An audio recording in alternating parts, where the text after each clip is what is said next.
ensuite un petit peu après avec vous. Maintenant, si vous voulez bien, Philippe, Richard, donc Philippe, Richard Bouygues, de construction. Alors, je vous ai mis quelques visuels, vous me direz lesquels vous souhaitez, mais en gros sur vos activités, et sur les activités que vous suivez pour vos opérateurs, aussi, à la fois comment vous y êtes venus et ça vous sert à quoi, pratiquement?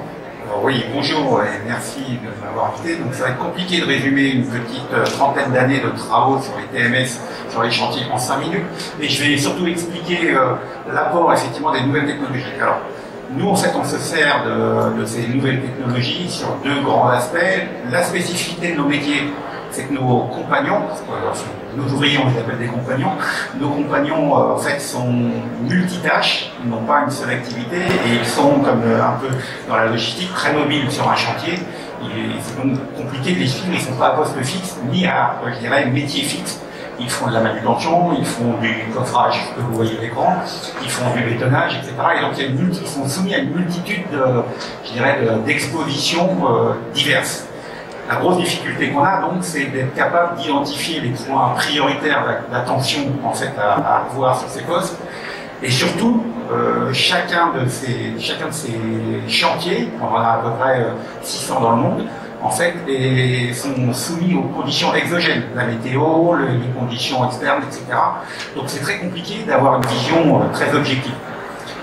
Jusqu'à présent, avant l'arrivée des capteurs, on délègue des ergonomes qui viennent faire des analyses sur le terrain avec leur savoir-faire et donc leur subjectivité nécessaire. Bon, dès qu'il y a une observation humaine, évidemment, il y a un facteur d'objectivité. L'intérêt d'avoir des capteurs, et d'autant plus maintenant des capteurs qui sont embarquables sur nos opérateurs, c'est qu'on a des mesures qui sont donc, je dirais, factuelles et objectives.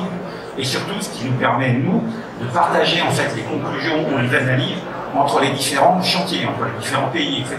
Ça, c'est super important parce que du coup, on arrive, comme je l'ai expliqué, on a beaucoup de chantiers. C'est compliqué de monter, je dirais, à l'échelle, quand on observe un chantier, de faire une généralité. C'est généralement faux. Donc, il faut avoir plusieurs points d'entrée pour avoir une conclusion qui soit, je dirais, totalement valable. Le fait de pouvoir exposer facilement toutes ces données à l'ensemble des chantiers fait que l'analyse devient plus pertinente avec les regards de chacun des autres chantiers. Donc ça, c'est important. Nous, on regarde effectivement le côté TMS, évidemment, c'est-à-dire l'analyse posturale. On est très envahi, moi je travaille en R&D, donc on est très envahi sur tous les capteurs qui peuvent émerger. Et on commence à avoir des capteurs qui nous manquaient jusqu'à présent, qui sont des capteurs d'activité musculaire. Ça, c'est compliqué en fait jusqu'à présent à avoir, en tout cas d'avoir des capteurs qui soient, je dirais, transparents pour l'utilisateur. C'est-à-dire qu'en fait, quand on équipe un opérateur, il n'a pas envie d'être engoncé dans un costume, etc. Il faut que ça reste le plus, je dirais, léger pour l'intervention. Les capteurs qu'on commence à trouver maintenant sur le marché, on en a certains autour de la table ici, qui sont effectivement facilement exploitables. Alors il y a effectivement, comme tu l'as dit, le problème d'autonomie et le problème de mise en œuvre, etc. Il faut qu'on les accompagne pour l'instant. Nous, on fait pour l'instant principalement des analyses ponctuelles pour analyser des postes de travail et les modifier. Ce que vous voyez à l'écran, là, c'est par exemple, quand on coule un plancher, on doit le coffrer au départ. C'est des activités qui se réalisent la plupart du temps, évidemment, avec les bras en l'air. Eh bien, on a fait des analyses comparatives entre tout un tas de matériel existant sur le marché pour nous permettre de faire le choix du bon matériel, en fait, du matériel qui nous semblait le moins pénalisant pour nos opérateurs. Et ça, effectivement, c'est des choses qu'on a pu partager non seulement en interne, mais également avec les fournisseurs, en leur disant, ben voilà, sur tel point, votre matériel est moins pertinent que tel autre. Donc ça permet vraiment de choisir. Donc il y a tout le côté, effectivement, trouble musculo-squelettique. Ce qui est intéressant aussi maintenant avec les capteurs, c'est qu'on est capable aussi d'avoir des capteurs qui mesurent des choses qui sont un petit peu plus immatérielles, qui sont par exemple la charge mentale ou la concentration nécessaire à un poste de travail. Nous, on est en train d'essayer de faire évoluer nos postes de conduite d'engin. Et bien ça, la capacité à voir l'incidence que ça a sur la concentration nécessaire aux opérateurs, s'ils travaillent devant un écran, s'ils travaillent avec des lunettes, etc., etc. Tout ça, c'est des choses qui sont importantes à prendre en compte dans le choix des modes opératoires. Donc voilà à quoi ça nous sert. Le retour, pour compléter la question que tu vas nous poser, le retour, en fait, il est très positif de la part des compagnons, mais effectivement, à nouveau, il faut l'avoir, je dirais, environné d'un point de vue analyse. Nous, c'est que des tests ponctuels. Ils ne portent pas en permanence ce genre d'équipement. Par contre, ça sert aussi beaucoup à tout ce qui est formation. On s'en est déjà servi pour équiper quelques compagnons qui avaient des gestes qui nous semblaient complexes et leur montrer la conséquence à long terme sur l'usage, etc. Voilà.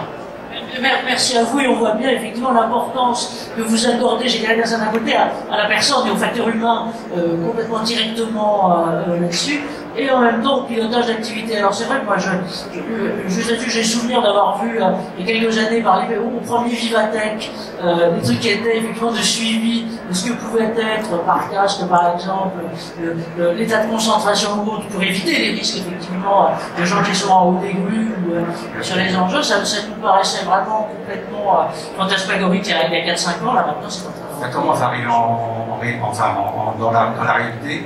Autre aspect dont j'ai pas parlé, mais effectivement tout ce qui est analyse d'image commence à être effectivement assez pertinent. Avec une difficulté quand même qu'on a encore, c'est que il y a beaucoup de toutes ces technologies nécessitent un apprentissage important. Et effectivement, nous, on a des postes de travail qui sont un peu compliqués. Effectivement, l'analyse d'image de la vue d'un grutier n'est pas exactement la même que quand on est au niveau du sol.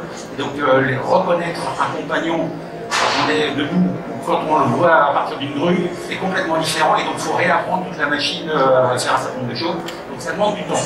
Mais c'est des choses qui commencent à arriver, qui sont intéressantes pour le métier. Par exemple, pour être capable de savoir où il y a une densité de personnel pour éviter de passer avec des charges au-dessus d'eux, etc. On voit bien les spécificités du métier. Merci.